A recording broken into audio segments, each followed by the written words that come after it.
E nós voltamos com o Show Business. Ela foi a primeira mulher CEO de um banco brasileiro de capital aberto. Formada em Química, Ana Karina Bortoni ocupou o cargo mais alto do Banco BMG. Hoje, ela faz parte do conselho de algumas empresas brasileiras, como o Grupo Iguatemi de Shopping Centers, o Grupo Silvio Santos, o Comitê de Auditoria do Banco Carrefour, além de presidir o Conselho de Administração da farmacêutica Biolab, uma das principais do setor no país. A nossa convidada neste bloco é Ana Karina Bortoni. Eu agradeço a presença aqui no estúdio.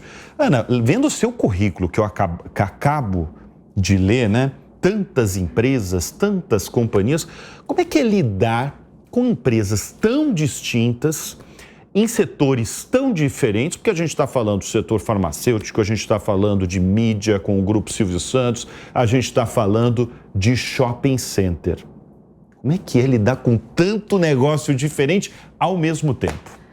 É uma boa pergunta. Eu acho que a gente tem que pensar no papel do conselho nas empresas, né? Então, o conselho tem um papel importante de supervisionar e aconselhar e identificar os principais pontos.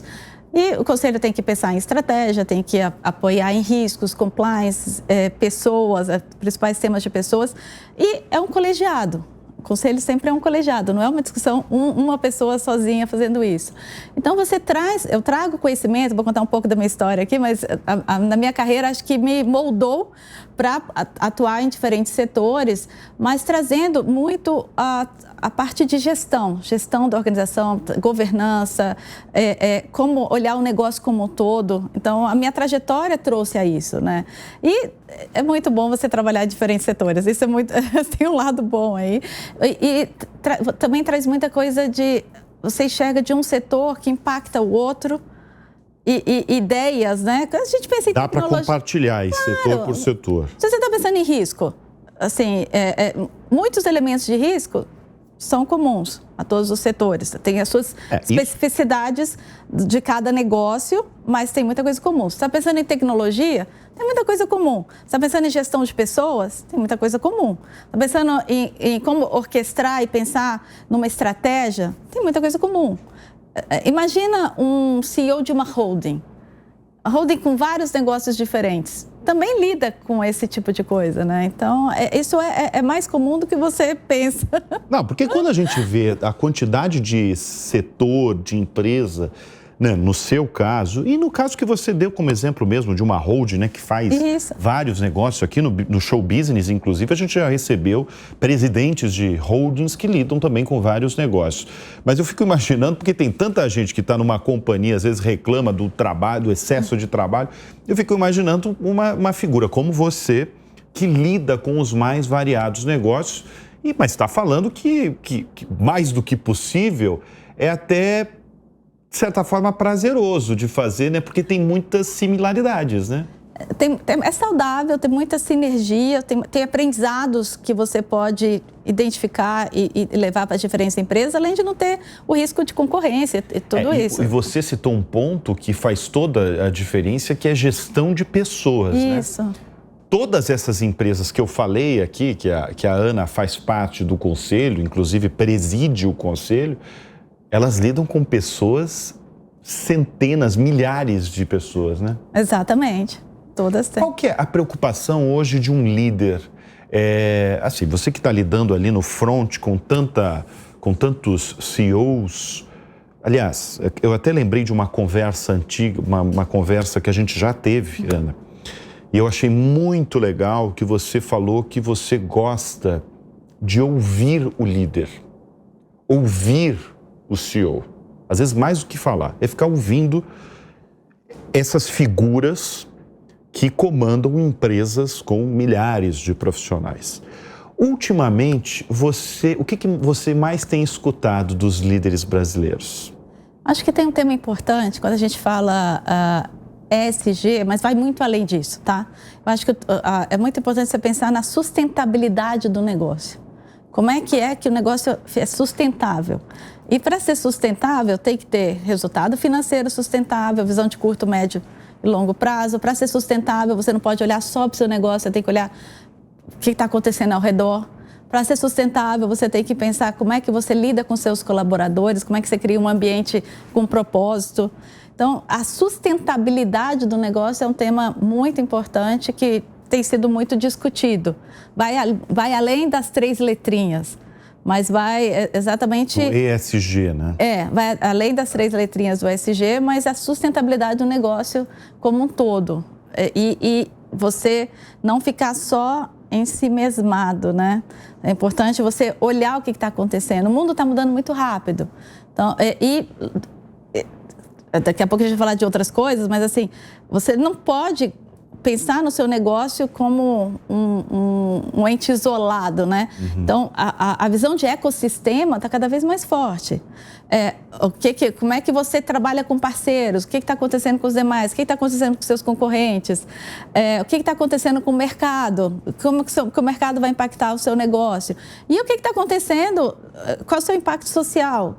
Meio ambiente, sem falar todo o impacto em meio ambiente. Então, essa visão de sustentabilidade é um ponto extremamente importante. Olha só, Ana, no primeiro bloco aqui do Show Business, a gente estava falando, a gente recebeu o Paulo Antunes, CEO da Fogo de Chão, que está trazendo uma ação importante aí, uma ajuda, né, para o Estado, a empresa que é gaúcha. E a gente viu nos últimos dias, nas últimas semanas, uma quantidade impressionante de empresas e empresários anunciando iniciativas, ações para talvez amenizar a tragédia no Rio Grande do Sul.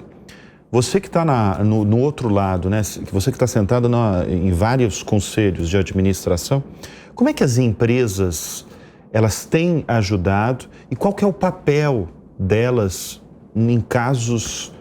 A gente está falando casos trágicos como esse que a gente está vendo no Rio Grande do Sul. Eu acho que, primeiro, só começou o apoio ao Rio Grande do Sul. Foi uma tragédia imensa, assim, com proporções que a gente ainda não conseguiu mensurar. Acho que ninguém ainda tem noção de como mensurar isso.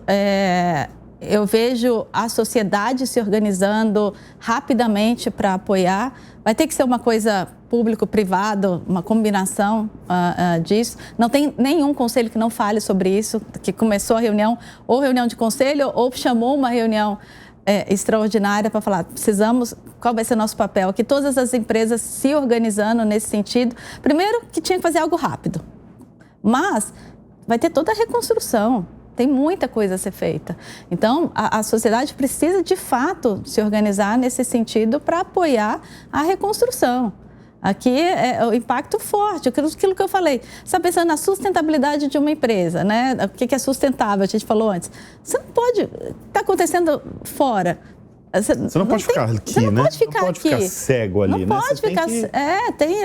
Tem qual que é o impacto, o que você vai fazer para ajudar. Tem que ajudar, e não é ajudar só agora.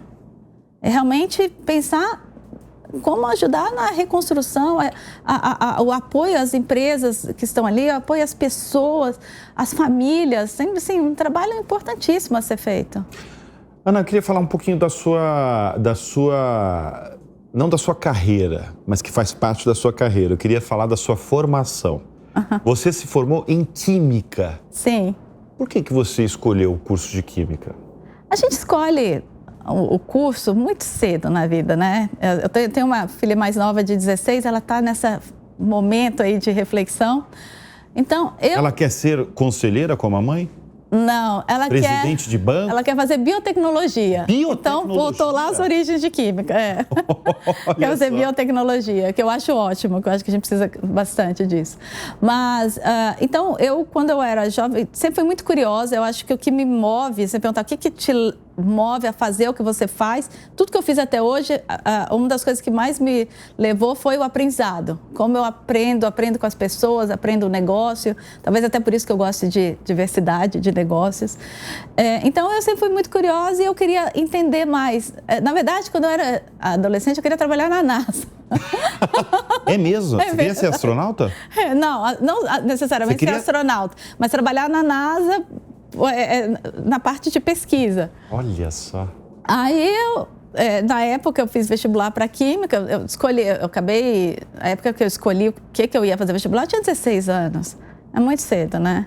Mas eu acabei ficando muito tempo, porque fiz mestrado em síntese orgânica. Isso é uma... Síntese orgânica? Síntese orgânica, é.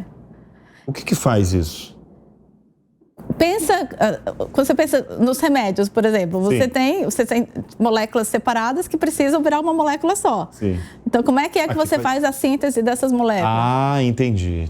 E que faz totalmente, faz parte do seu negócio hoje, porque você é presidente do conselho de uma grande farmacêutica, né? Pois é, bem legal isso. Eu tô adorando o resgate às origens. Tô adorando. Quer dizer, então, o curso lá de Química, ele te ajuda até hoje no teu papel. Sempre ajudou. Vamos pensar. Primeiro, talvez Química pode chamar muita atenção, mas vai no setor financeiro e pergunta quantos engenheiros tem lá dentro. São muitos, né? O curso de Química e de Engenharia, a base é a mesma. Aliás, a gente recebeu em edições passadas a CEO de um banco aqui, que eu acho que é até sua amiga. Super querida, amo de paixão. Que é engenheira, eu acho que ela é... Eu falei, engenharia mecânica ou química, né? Não, química ela não é. Ela é uma engenheira. Então, você vai... Setor financeiro é lotado de engenheiros. A base é a mesma. O curso, então, traz uma base analítica muito forte.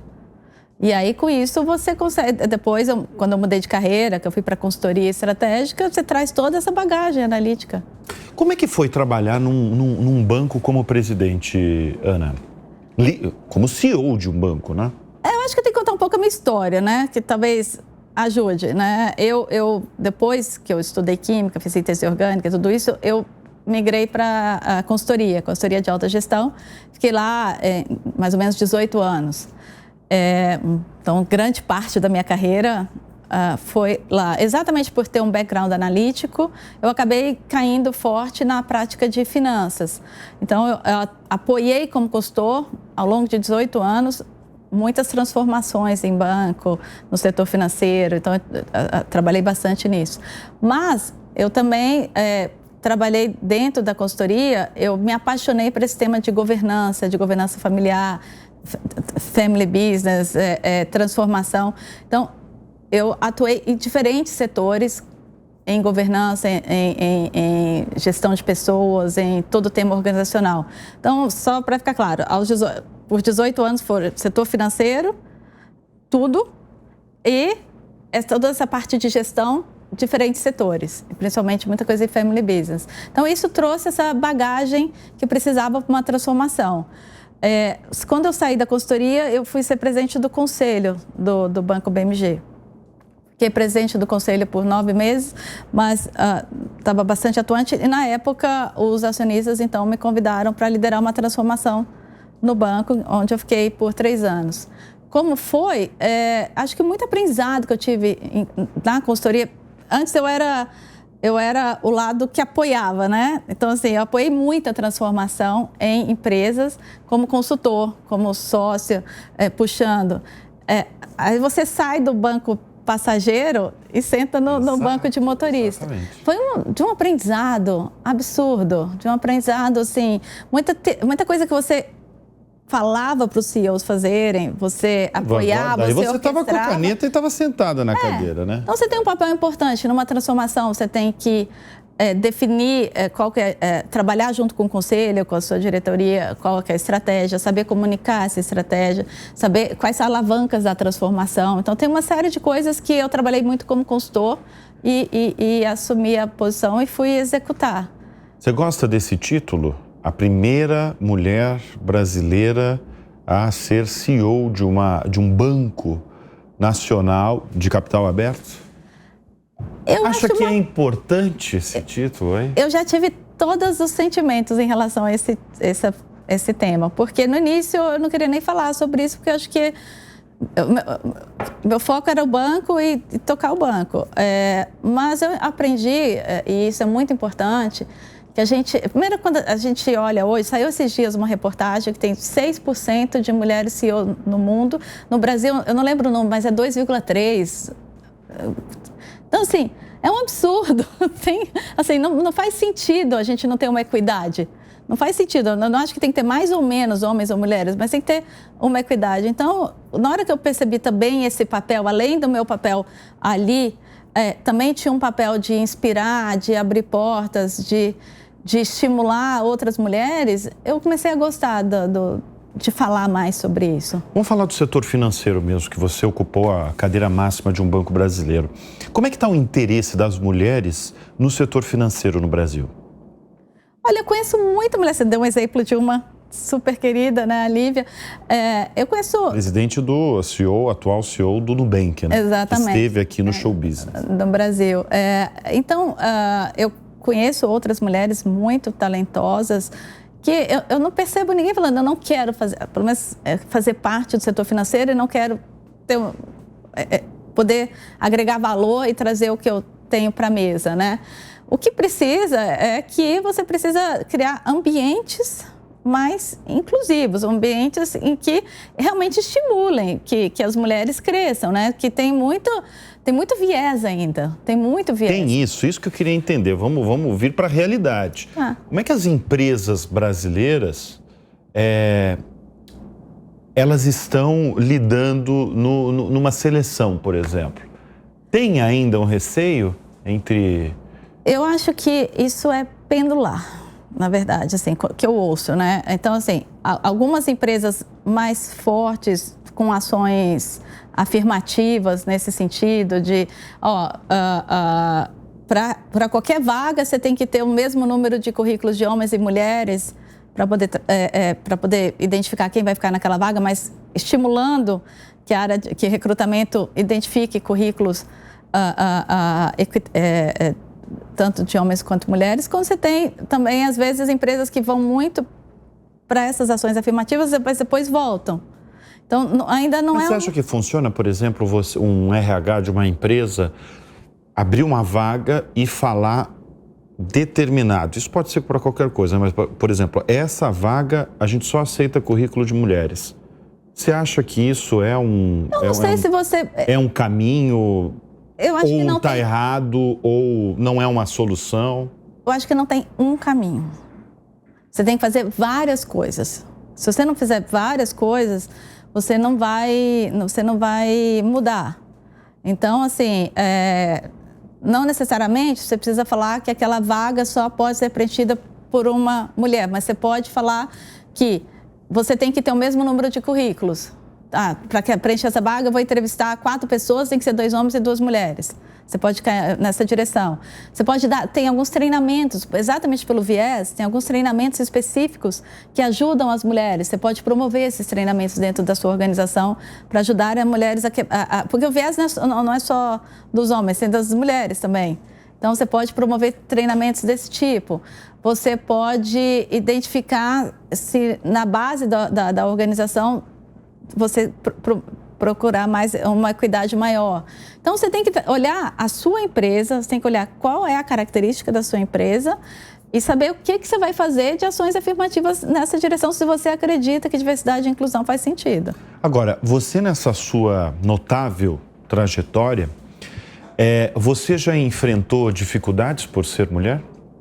Algumas vezes sim, algumas vezes mais... veladas, assim. É aquela desconfiança, sabe, de você num cargo alto e tá numa mesa só com homens. Ainda mais porque você esteve no setor financeiro, um setor que é predominantemente, até hoje, masculino.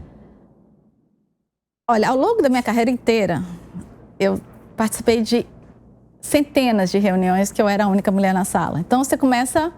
acostumar com isso, é uma pena. Ali, você começa a acostumar. Então, na hora que eu estava agora como conselheira, como presidente do conselho, como CEO, é diferente. Você já passei dos 50, você já acostumou. Então, isso não é um tema tão forte. Mas mais jovem, ao longo da carreira, você ser a única mulher. Na hora que eu lembro quando eu entrei, comecei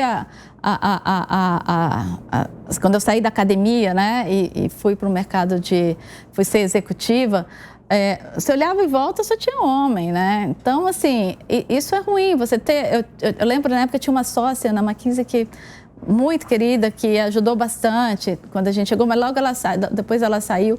A gente tinha um grupo de mulheres ali pequeno, 5, 6, 7, que a gente se ajudava, porque não é fácil. Então, lógico, a mulher que falar que passou a carreira inteira, 25, 30 anos de carreira, sem ter passado por nenhuma situação, claro que passou.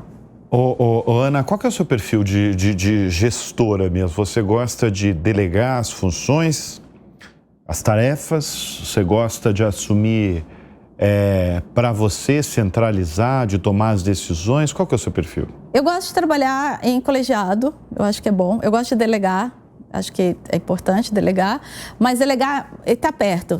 Eu acho que é uma combinação de delegar e apoiar. Acho que tem delegar, tem o delargar, né? Não, delegar, mas apoiar também. Então, acredito que algumas decisões colegiadas, elas são melhores. Nem tudo, porque senão você trava a organização. Mas você poder agregar valor naquilo que você realmente entende e pode mudar, você tem que fazer isso. Mas você tem que se cercar de pessoas com diferentes expertise naquilo que faz e acreditar no que eles estão fazendo, né? Ana, você está falando aí de todo o seu caminho, são 20, 30 anos, né, de caminhada e de trajetória profissional. O que você acha dessa nova geração que está chegando nas empresas? No mundo, no Brasil, você que está em tantas empresas aí, comandando no conselho, o que você tem visto dos mais jovens e o que as empresas estão esperando deles? Eu convivo bastante com os mais jovens, que lá em casa tem um monte de jovens. Vou contar um pouco a história. Lá em casa eu tenho 2 enteadas, uma com 26, outra com 22, uma filha de 16, mas enteadas filhas. Tenho o marido de uma, namorado de uma, tenho um sobrinho de 20 e tantos que até esses dias morava lá em casa. Então, assim, lá em casa... Bem habitada. Minha casa é bem habitada de jovem, fora eu e meu marido. Cheio de jovens, exatamente. Então, e na pandemia... Cheio de gente, aliás, né? Agora estou eu e meu marido é de 16 só, mas na pandemia estava na pandemia estavam todos. Estavam todos. Que aí veio o namorado morar lá, porque é casa, tem lugar e tudo. Então, assim, e eu gosto muito de conversar com eles, muito, de saber o que eles estão pensando, o que eles estão fazendo, o que eles gostam, o que não gostam. Ajuda muito a gente a pensar também na organização. Então, é uma geração muito interessante, assim, no sentido de... acho que se preocupa muito com a sustentabilidade, que é importante. É uma geração mais inclusiva que a minha geração. Então, acho que é importante. A sua geração pensava em inclusão? Isso não era um assunto. Isso não era um assunto. Não é que a gente não pensava. A gente gostaria, mas não era um assunto, né? Então, agora é um assunto. E a minha geração está puxando esse tema de sustentabilidade e a geração mais nova está demandando isso, né? Então, é importante a gente aprender com eles, a gente não só ensinar, mas a gente aprender com eles e ouvi-los. Ouvi-los. Tem uma questão forte, a gente fala que é clichê do propósito, mas isso faz diferença. Você ter um propósito, é isso? Você ter uma organização que tem um propósito. A organização ter um propósito. Para a pessoa se conectar mais com o funcionário... Realmente se conectar. Qual é o meu papel aqui? Como que eu vou apoiar esse propósito? O que vai mudar? Então, tem uma série de coisas interessantes nessa turma que o que eu sugiro é a gente ouvi-los. Você está falando de ouvir, né? E você falou já que gosta muito de ouvir as lideranças, os CEOs das empresas que você trabalha. Como é que você se atualiza, Ana? Você que lida com tantos negócios diferentes. Acho que o próprio ambiente do negócio te ajuda, né, a se atualizar, porque nas reuniões que você está, vem uma série de informações. Eu não falo só com o CEO, eu marco conversas com outros líderes da organização para saber o que está acontecendo. Para não ficar ali naquela redoma ali do comitê, né, do conselho. Né? Então, marco vários one-on-ones ali para falar, então vou além do número 1 da organização.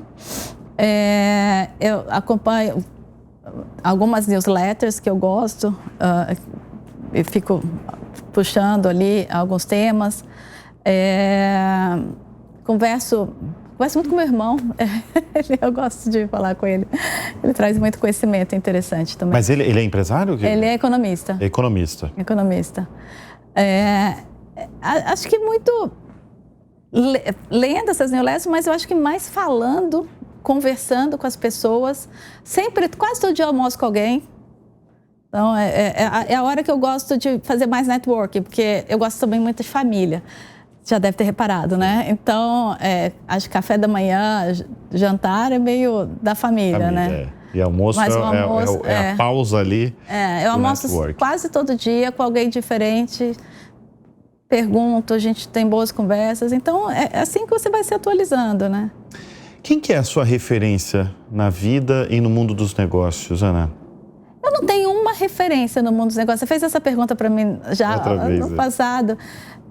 Na vida, o que eu posso falar é extremamente clichê, mas é uma referência. É minha mãe.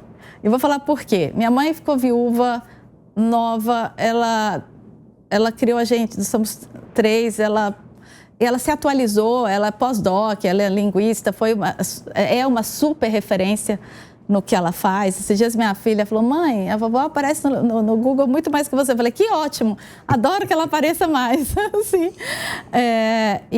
Então ela equilibrou criar a gente, mas ela montou a carreira dela e ela fez as coisas que ela acreditava e ela foi atrás muito forte. Então isso eu e meus irmãos, a gente tinha isso como... Ela fala, não fica olhando para trás, olha para frente, resolve, vai para trás. Então, isso puxou. E tem vários líderes que eu gosto, tem várias pessoas que a Lívia é uma delas, assim, tem... Cada pessoa, a Cris Betts do Iguatemi, gosto muito dela. Eu poderia citar aqui umas 50 pessoas. Não, mas foi bom porque você já citou. É bom quando cita, como você, mas eu senti logo do começo que a sua grande referência é realmente a sua mãe. Depois falar, minha mãe é verdade. Muito bem. Não é do mundo executivo, não tem nada a ver com o mundo executivo. Mas isso é ótimo, tá? Isso é ótimo. Eu faço essa pergunta com recorrência. Praticamente todas as edições do Show Business eu faço essas perguntas, essa pergunta específica aos meus convidados, porque você revela muita coisa. Não existe não existe resposta certa. Ali você consegue meio que definir, porque vem desde Elon Musk, vem desde Jeff Bezos, mas vem com muita frequência a família. O pai, a mãe, o irmão, e eu acho maravilhoso essa diversidade que você falou de respostas que tem aqui no Show Business. Ana, quero te agradecer muito a presença aqui no Show Business, foi um papo muito gostoso, viu? Que bom, obrigada pelo convite. E o Show Business vai ficando por aqui, muito obrigado pela sua audiência, pela sua confiança, a gente volta na semana que vem, até lá, tchau, tchau.